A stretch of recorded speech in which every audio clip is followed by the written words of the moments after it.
Hello दोस्तों, आप देख रहे हैं जनाता एक्सप्रेस। चैनल को लाइक सब्सक्राइब जरूर करना। नुआपड़ा उपनिर्वाचन रे भोट साब्यस्त पाई उत्साहित तृतीय लिंगी किन्नर भौणी माने नुआपड़ा विधानसभा उपनिर्वाचन पाई आसंता 11 नवेम्बर तारीख रे भोट ग्रहण हेबाकु जाउची।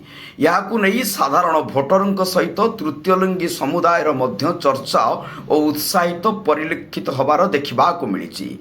एही निर्वाचन मंडली अधीन रे मोट 21 जन तृतीय लिंगी मतदाता नामांकन कृत होइछन्ति, जेउथुरी समस्ते निज मताधिकार साब्यस्त करने संकल्पबद्ध अछन्ति। तृतीय लिंगी समुदायर जूली माझी, रोजी जादव, रंगीला जादव प्रमुख कहिछन्ति जे मतदान गणतंत्रर सबुठारु प्रमुख अधिकार। समाजर समस्ते तांको भली मध्य एई अधिकार अत्यंत मूल्यवान।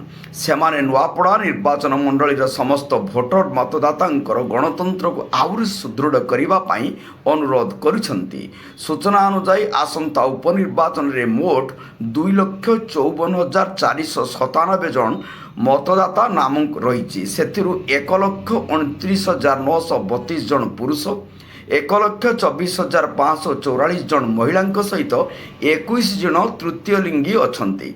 तृतीय लिंगी समुदाय को सक्रिय अंगभाग गणतंत्र परिपक्वता को स्पष्ट करुछि बोली प्रमाणित हेउछि।